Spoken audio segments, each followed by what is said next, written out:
Hi there. Let's take a deeper look at logarithms using the rule of 4, verbal, algebraic, graphical, and numerical. In the first question we have a few different logarithm expressions and we just want to work them out. Technically this is an answer, but much the same way that you wouldn't leave an answer of 2 plus 3, you would simplify it. We're going to do the same thing here. So in the first question we have a logarithm with a base of 343, and it really is important to know our number facts that 49 and 343 come from the power of 7 sequence. So 7 to the 1 is 7, 7 squared is 49, and 7 to the exponent of 3 is 343. If we're not sure, you just multiply them through, and you see that 7 times 49 is 343. So with that in mind, we're going to consider changing the base. Now, one approach for working out a logarithm is to turn the expression into an equation by letting this equal something. I like using non-x and y variables as much as possible so as not to kind of bias or confuse myself. And then I can recognize that I have a base, an exponent, and a power. So I can rewrite this logarithmic equation as an exponential equation. Then I can recognize the like base. I have the base of 7 to the exponent of 3 instead of 343. So 7 cubed to the a equals 7 squared. And then I can use my exponent laws to simplify, and by the one-to-one property, if a power on the left equals a power on the right, and if those two powers have the same base, therefore the exponents must be equal. And so when we solve for a, we get that a is equal to 2 over 3. Now when we really think back to where the 2 and the 3 came from, we realize that the 2 came from the exponent that we put on base 7 to get 49. So I'm just going to annotate that, exponent on base 7 to get power of 49. And I really want to emphasize the use of the words here. This is the verbal part. The 3 was the exponent that we put on base 7 to get the power of 343.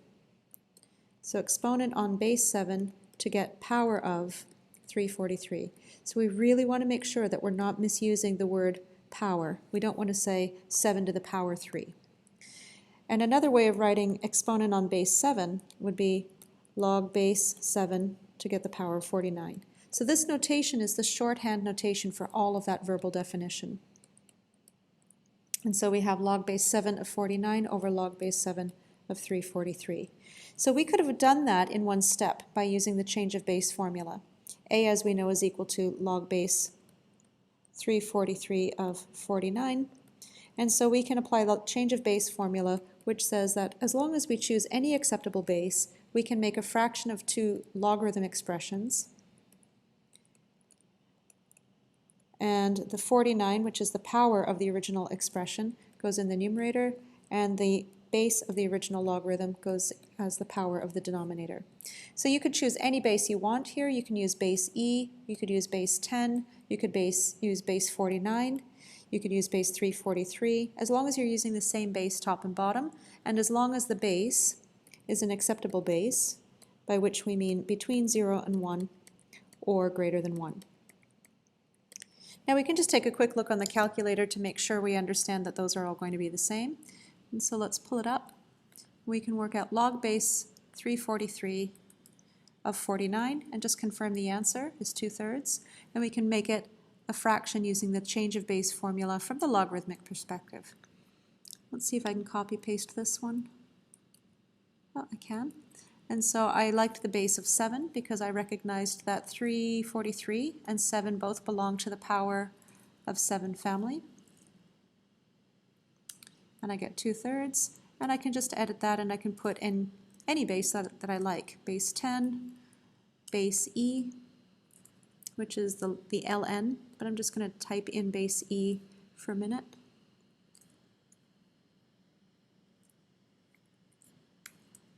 And then I'm just going to write it with ln instead.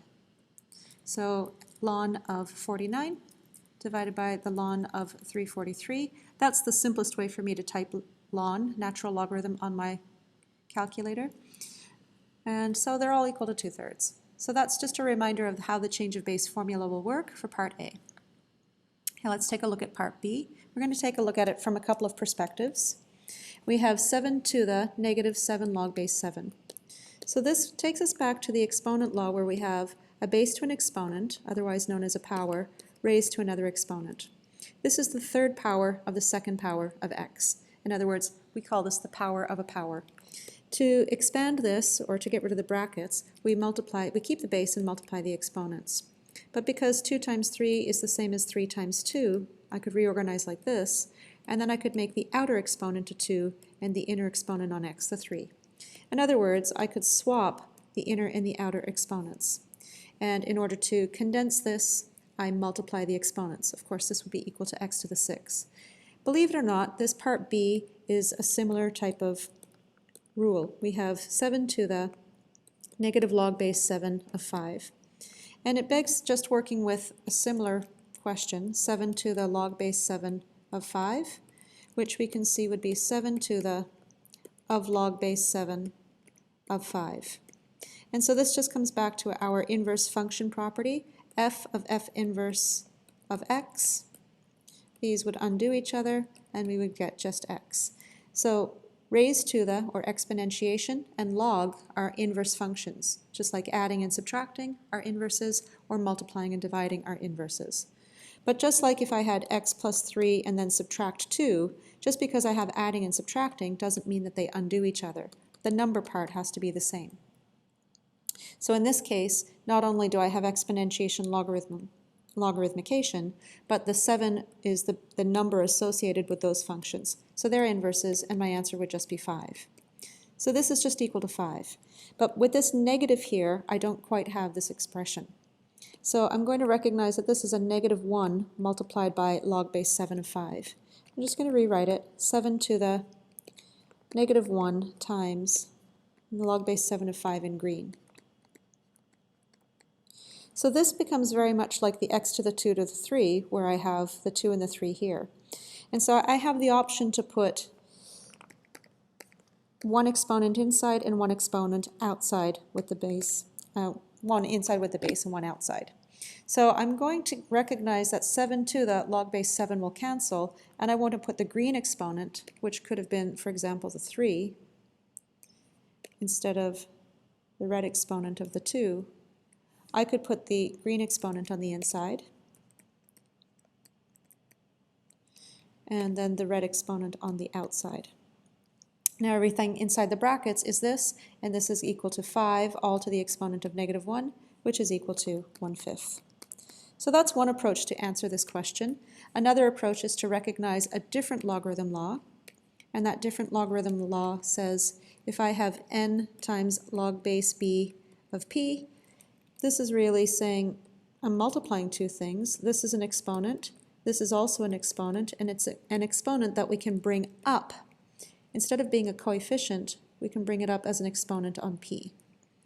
And so I could rewrite this as log base b of p to the exponent n. Now, this is not log base b of p all to the n, it's p to the n and then the logarithm of that. So what that means is I could have taken this negative 1 and brought it up as an exponent on the 5 here.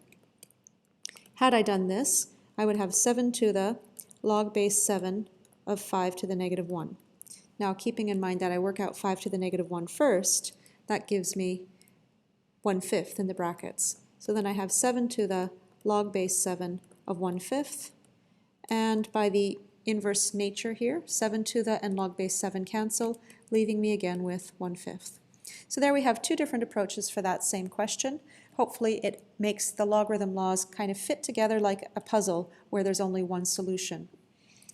All right, let's take a look at the next question. 196 to the log base 256 of 16. When we're working out a question like this, we've got a couple of moving parts, so let's deal with one part at a time. I'm going to color the exponent in red. Again, you need to know your number facts, so make sure you learn your perfect powers, squares, and cubes. And so we want to recognize 16 and 256. They come both from the powers of 2 family as well as the powers of 4 family. So we know the powers of 2 will be 2, 4, 8, 16, 32, and so on. It's taking a while to get up to 256, so if you know the powers of 4, it might be easier. 4, 16, 64, 256.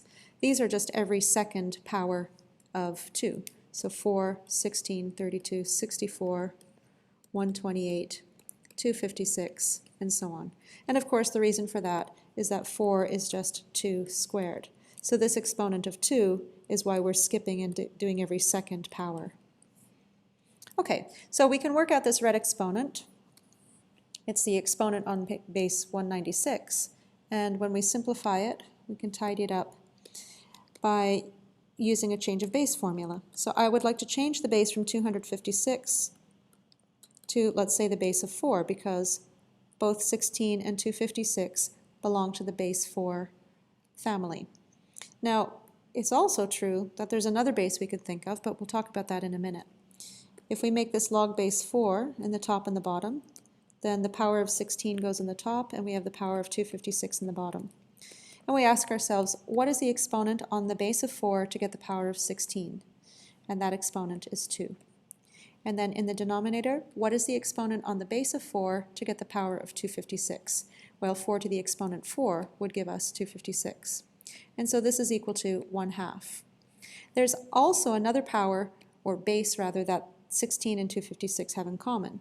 And so this is why we want to know our perfect squares as well, because 16 squared is 256. So we could change this base not to 4, but to 2 or to 16. And so if we had used base 16, we would get log base 16 of 16 in the top over log base 16 of 256 in the bottom. And now we ask ourselves the question, what is the exponent on 16 to get 16? Well, the answer is 1. And what is the exponent on 16 to get 256? The answer is 2. So we're getting that this red exponent is equal to 1/2. And so overall we have 196 to the exponent of 1/2, which means the square root of 196. And again, knowing our perfect squares, we will come up with the fact that 14 squared is equal to 196. So we could just write that directly, or we could have used our exponential notation. Rather, 196 is 14 squared, and then all to the 1/2, we multiply these exponents, and we're left with 14. Okay, let's take a look at the last question in this sequence of problems. 25 raised to the ln of 8 over ln of 4. I don't advise using this slant line for a fraction, but it's kind of hard to get this when you're typing it so small to make it a vertical or a horizontally oriented fraction. So again, I'm going to color code and take a look at this inner detail for now, and I'm going to look at the ln of 8. Rather than using a straight up and down L, I often write a cursive L for ln because I don't want it to look like a 1. So I use handwriting for my ln. And so I'm going to change the base to any acceptable base, which is any base between 0 and 1 or more than 1. Any positive base except for 1. And again, 8 and 4 belong to the family of 2 powers. So I'm going to use base 2 here and then answer the question, what is the exponent on the base of 2 to get the power of 8? That answer is 3. What is the exponent on the base of 2 to get the power of 4? That answer is 2. We could also have written this with a base of 4. And if we did that, we would get log base 4 of 8 over log base 4 of 4. But then log base 4 of 4 just means what is the exponent on base 4 to get 4? That would be 1. And so in this case, this is also equal to the single logarithm, not a fraction, called log base 4 of 8. If I had changed the base to base 8, which is the other number in the expression, log base 8 in the top and bottom, we would have log base 8 of 8 in the top and log base 8 of 4 in the bottom. And now the numerator would equal 1, and so this would be the same as 1 over log base 8 of 4. So we can see that swapping the base and the power causes a reciprocation in the exponents. Let's just pause this question for a minute. We're almost done with that anyway. And let's just explore what I just said with a different numerical example. If I say 2 to the exponent 3 equals 8, my base is 2, my power is 8, and the exponent is 3. But if I make 8 the base now, and the power is 2, then I need an exponent on 8, and that would simply be, in other words, to isolate the 2, I would need to take the cube root of both sides. So I would need to raise both sides to the 1/3 exponent, which gives 8 to the exponent of 1/3 is equal to 2 to the 1. Now 8 is the base, and 2 is the power. So I have swapped the base and the power. And because I have swapped the base and the power, that's what I'm talking about here. Base was 4, now the base is 8. The power was 8, now the power is 4. What's happened to my exponent? Well, my exponent was 3, and now the exponent is 1 over 3. And so I have a reciprocation in the power, which is what is indicated by this 1 over. Anyway, this is just playing around with the different logarithm laws so that you can get more flexibility and understanding, a deeper understanding. Back to the question at hand, we know that the red exponent now is equal to 3 over 2, and that fraction tells me to cube and to square root. You can do them in either order, so since 25 is a perfect square, I'm going to square root first and then cube. It makes my numbers smaller and then bigger. So we end up getting 5 to the exponent of 3, which is a power of 5, which we should know in one step as 125. Next, let's take a look at graphing logarithmic functions, and here's a slight transformation of a logarithm function. Before we look at it, let's go back to looking at basic exponential and logarithmic functions as original and inverse function pairs. As we know, we can come up with a table of values for the exponential function, y equals 2 to the x. I like using the base of 2 because it's an easy number to work with. We know the table of values, and it's a small base, so the powers don't get too big too quickly. X then represents the exponent, and y is the result of a base raised to the exponent, otherwise known as a power. So here we have the original table of values, meaning for the original function, and we have the graph over here. The domain is the set of exponents. There is no restriction on an exponent, and therefore the domain is x is contained in the reals. It's hard to tell, but the graph keeps going to the left, and even though it's going up vertically, it's still going horizontally to the right. Meanwhile, the range is y greater than 0. We know that powers must be positive, and the reason is we start off with, say, a positive 2, and we either get bigger values by multiplying by 2, by going one direction in the table, or we multiply by 1/2. Either way, multiplying positive times positive times positive over and over and over again means that we end up getting only positive results. So powers must be positive. We can also see what happens if we look at the ends. As x approaches infinity, if we were to keep getting bigger and bigger exponents, the powers would keep increasing. And so we can see that on the graph in blue. As the graph in blue goes along this path, the graph is simultaneously going to the right and going up without bound. So x is going towards positive infinity, and y is going towards positive infinity as well. On the other side, however, as the graph goes more and more this direction, we have x is approaching negative infinity. So we're going backwards and decreasing our exponents. That's like saying we take half of, half of, half of. So we keep multiplying by a half. And a positive times a positive is positive, so we are never going to get any negative power values. So the y-coordinates of the blue graph will never lie below the x-axis. Simultaneously, though, we can think of half of something, it's never nothing. Half of something is still something. But these values are getting smaller and smaller and smaller. And in theory, if x could equal negative infinity, then y would equal 0. But because x can't equal negative infinity, then y can't equal to 0. This behavior here, when x or y, when one of the variables is approaching infinity, but the other is approaching a constant, this is known as an asymptote. We have an end behavior shape here. And so we're getting a horizontal asymptote at y equal to 0. So we have this horizontal line, which is kind of a boundary line. It's not necessarily true that we can't cross horizontal asymptotes. Sometimes we can. It's just in this case, the graphs don't cross. In other words, the blue exponential function does not touch or cross the horizontal asymptote because we can never get a y-coordinate from this table of values. Repeatedly multiplying by a half will never get us there. Now, in order to come up with the logarithmic graph, we swap the x and the y values. That's like saying we reflect the exponential graph through the mirror or identity line y equal to x. We take all of our points, say 0, 1 or 1, 2, and we reflect those points through the line y equal to x. And when that happens, the reflection maintains the same distance through a perpendicular line connecting those 2 points. And that gives us points like 1, 0 and 2, 1. So we end up swapping the x and the y coordinates. But not only do we swap the x and the y coordinates numerically, we also swap the x and the y variables algebraically. So y turns into x and x turns into y. So instead of the blue equation being y equals 2 to the x, we end up getting a red equation, which is x equals 2 to the y. And this is our inverse, f inverse of x function. Now we're very used to solving for y, so we simply take this exponential equation where y is now the exponent and x is now the power, and we rearrange to isolate for y. In other words, apply log base 2 to both sides of the equation. Now if you show applying log base 2, we would take log base 2 of both sides, and we would get log base 2 of x is equal to log base 2 of 2 to the y. And log base 2 of 2 to the cancel, and so here we're just left with y equals log base 2 of x.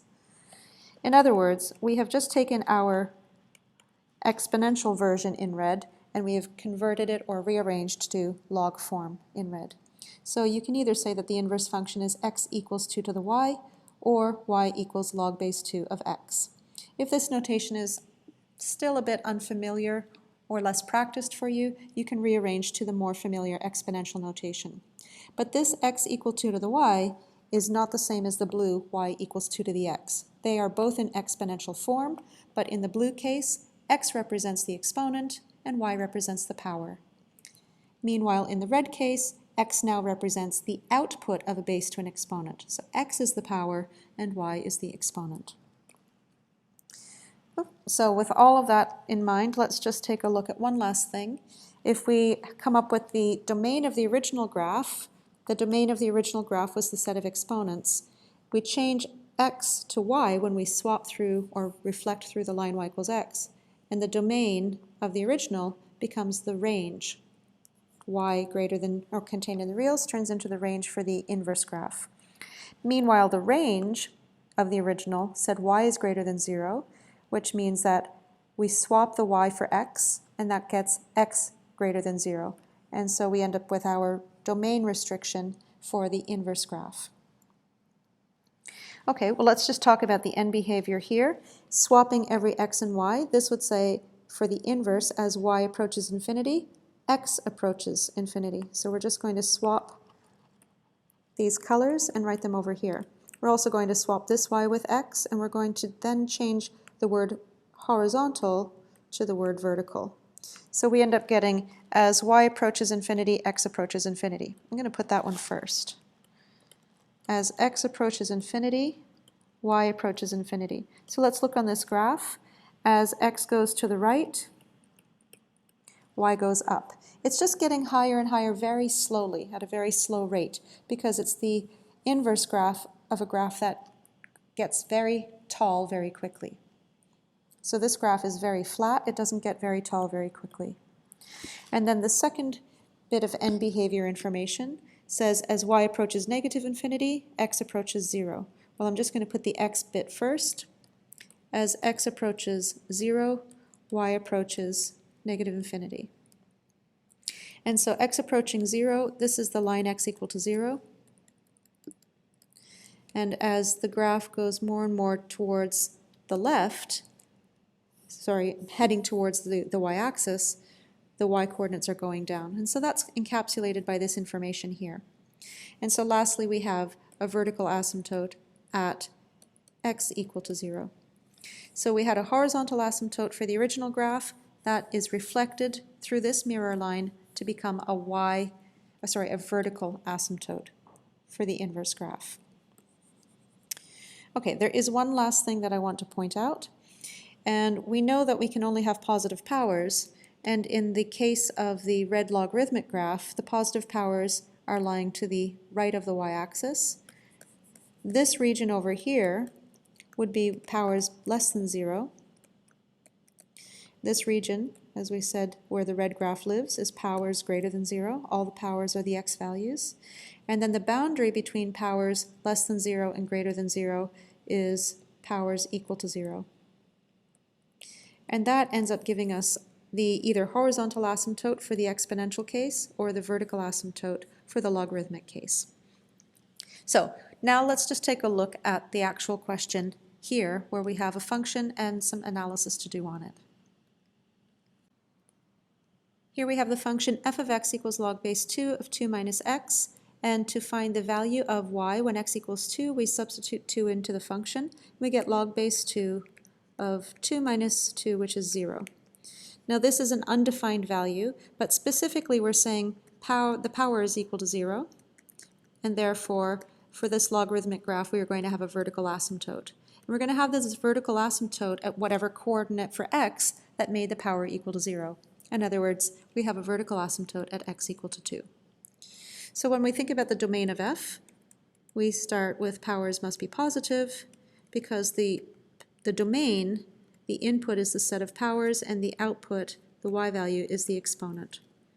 So we have powers must be positive tells us that 2 minus x must be greater than 0, and I'm going to add x to both sides of the equation so that 2 is greater than x.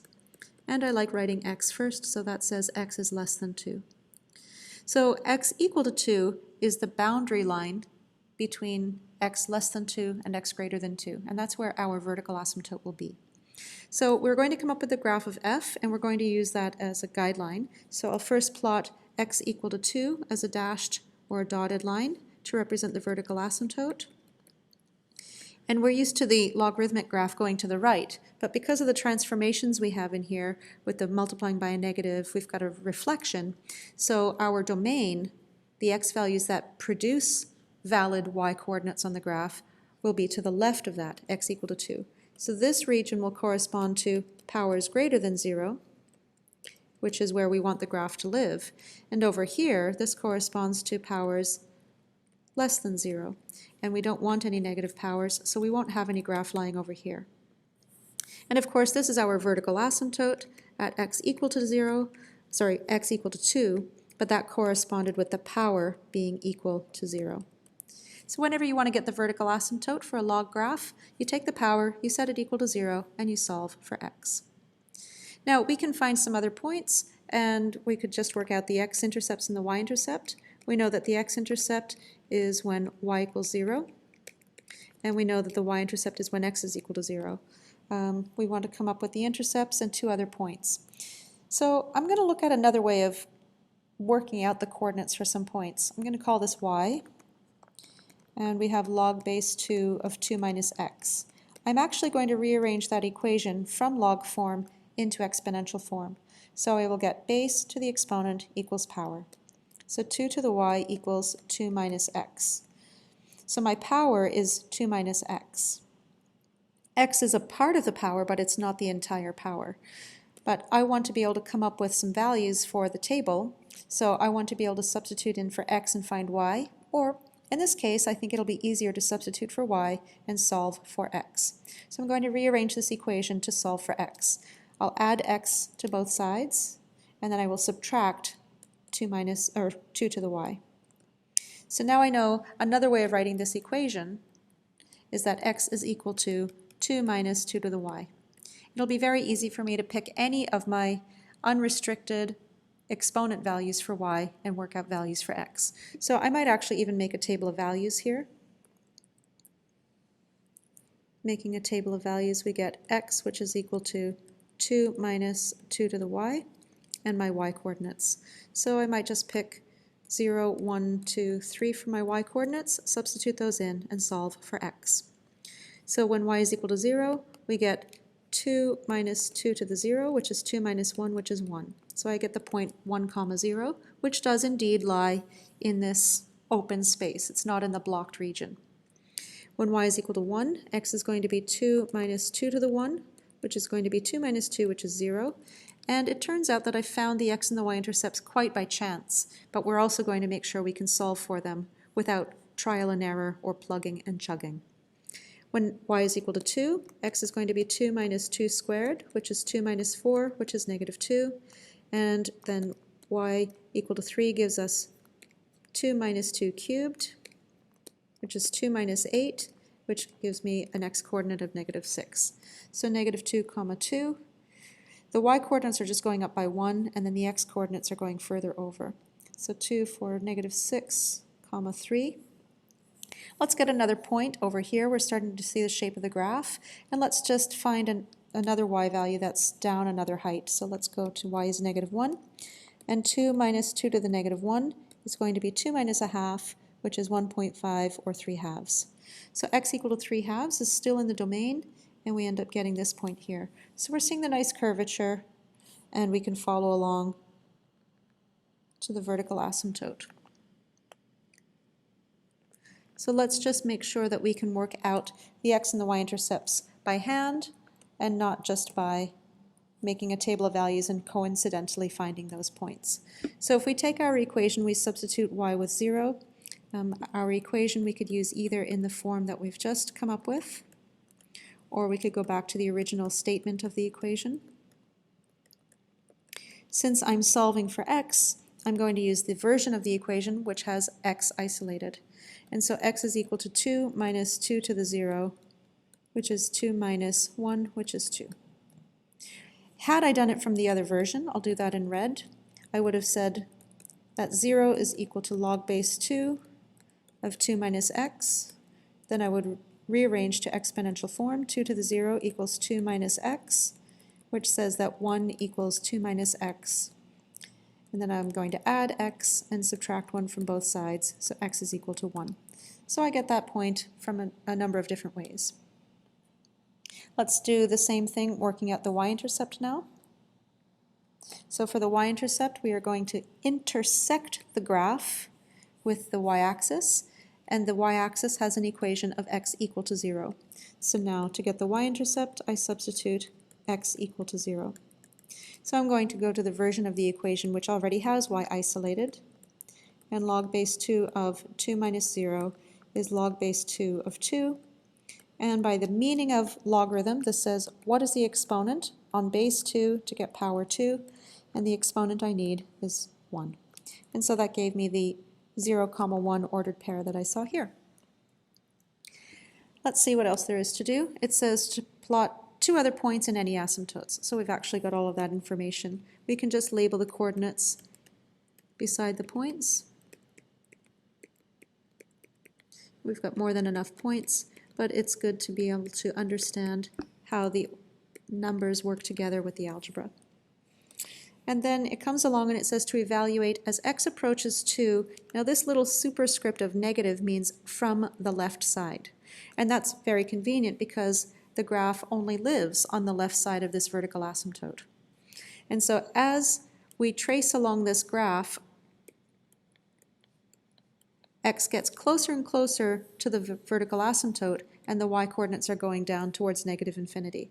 So we end up seeing that as x approaches 2 from the left, y goes down without any bound, so y approaches -infinity. This is just another way of saying as x approaches 2 from the left, that y decreases without any boundary values, so y approaches -infinity. Over here we're saying as x approaches -infinity, what height on the graph does y approach? So we'll see as x goes towards -infinity, y is going up, and it's a slow growth, but the graph is not a horizontal line, it's not constant, so the graph continues to go up and up and up, which means that y approaches a height of +infinity. The last question says to determine the equation of the inverse of f and to sketch its graph on the same grid in a different color. So I'm going to take the logarithmic equation, and that's my f of x equal to, so I'm going to do this in blue, I'm going to do it in the same color as the original function. And then I'm going to rewrite f of x as y. And then I'm going to swap my x and y variables, so every x becomes y and every y becomes x. And the moment I do that, this becomes the new inverse graph that has been reflected through the line y equal to x. Now I might want to rearrange this into from logarithmic into exponential notation. So base to the exponent is equal to the power, 2 minus y. And we can rearrange to solve for y, or we could leave it like that, whichever would make it easier to make a table of values. But the truth is, we don't really need to make a table of values because we already have a table of values. We have the inverse function table of values. So now we just need to swap the x and the y coordinates. So I can take the point 3 halves comma negative 1, and I can make it negative 1 comma 3 halves. So negative 1 for x, 1.5 for y. Then the point 1 comma 0 swaps the x and the y coordinates and becomes the point 0 comma 1. Maybe I'll do that over here as well. Negative 1 comma 3 halves. And 0 comma 1, coincidentally, is already a point on the graph. I wanted to remove that red point because we're going to be coming up to it in a minute. And then the next ordered pair from the blue graph was 0, 1, which when we swap the x and the y coordinates gives us 1 comma 0, which was already a point on the graph. And then we swap here and we get 2 comma negative 2, and x equal to 2, comma y is negative 2, is not a point on the blue graph. So we're seeing that we don't have two identical graphs. And then we get the point 3 comma negative 6. So 3 comma negative 6 is 2, 4, 6 right here. And so we might need a few more points. Maybe it would be helpful to swap this. Instead of the vertical asymptote of x equal to 2, the word vertical turns into the word horizontal when we swap between x and y. And then every x turns into a y and vice versa. So we end up getting a horizontal asymptote for the exponential graph at y equal to 2. And so that's a good guideline that helps us to see the graph. And then this graph is going to be exponential growth, but with a reflection. So we're going to have, can't seem quite to get that angle right. There, we're just going to go through these points.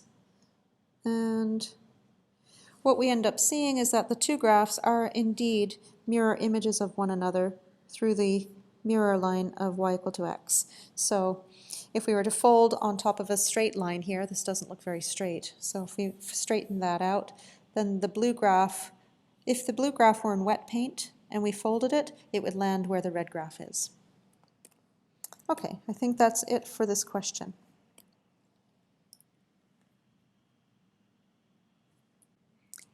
Here is a non-routine question. It's only really non-routine until you've seen it, and then it becomes routine.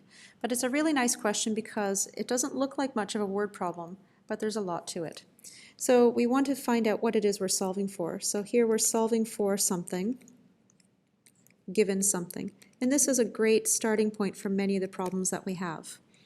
In this case, we want to solve for a.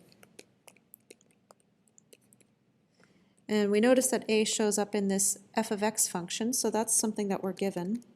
We're given, first of all, that f of x is a logarithmic function.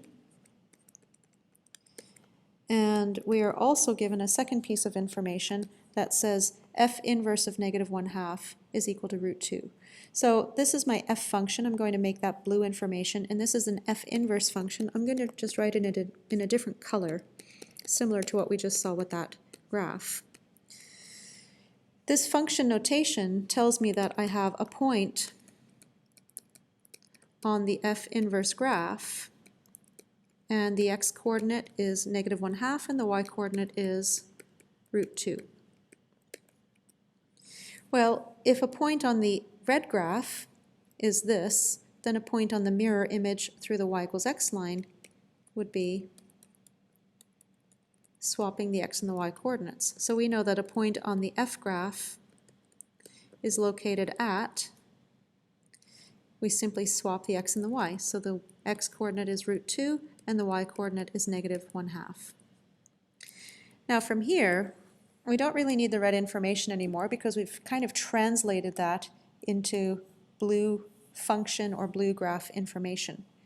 And so we recognize that in this equation we've got three variables. We've got y, a, and x, but we now have a value for x and a value for y, so we can substitute those in, and then we can solve for the missing, the unknown, which is a.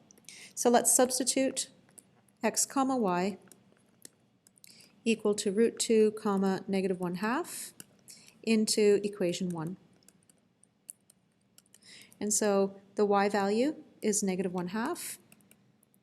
That's equal to log base of 1 over a of the x-coordinate or x value that corresponds at the same time as that y value, and so we get root 2. Now from here we've got logarithmic form, and just as a reminder, if we have log form log base b of p equal to some exponent, we could rearrange that to say base raised to the exponent is equal to the power. And so let's just rearrange this into our first language, or exponential notation. The exponential notation says the base raised to the exponent, which is the output of the logarithm, is equal to the power, which is the input of the logarithm. Now I'm running out of room and I want to make this tidy, so I recognize 1 over a is the same as a to the exponent -1. So I'm going to rewrite a to the -1 all to the -1/2 equals the square root of 2. And then negative exponents here will multiply, so I will end up with a to the positive 1/2 is equal to the square root of 2.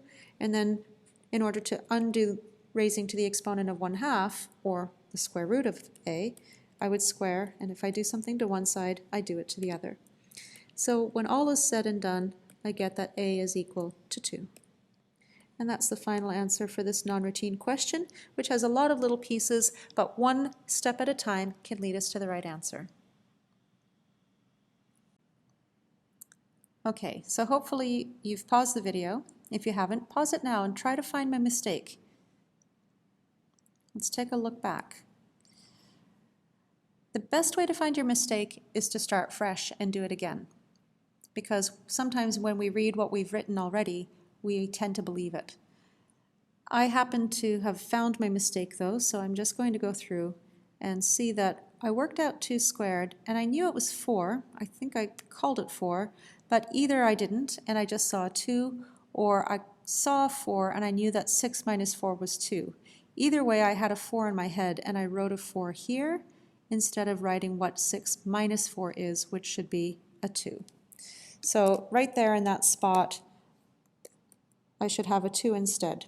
So maybe you just need to take, or I need to take my time and get x squared minus 5x plus 6, take away 4 equal to 0, because I did a lot of things at once. I swapped the variables I swapped sides of the equation, I worked out 2 squared, and I subtracted it from 6, and I happened to have the numbers 2 and 4 and 6, and I just got the wrong answer. 6 minus 4 should be 2.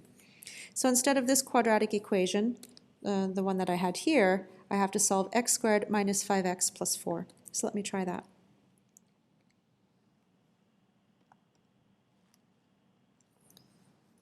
Okay, I'll clear the page. So I end up getting x is less than 2, and x squared minus, let's make sure I don't have it wrong again, 5x plus 2 equal to 0.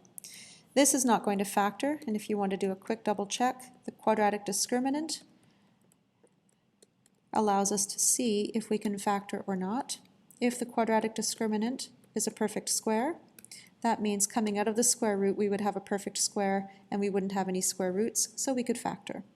So the quadratic discriminant would be 25 minus 8, and that's equal to 13, which does not equal to a perfect square, and therefore we cannot factor. Now there's another mistake. That's equal to 17.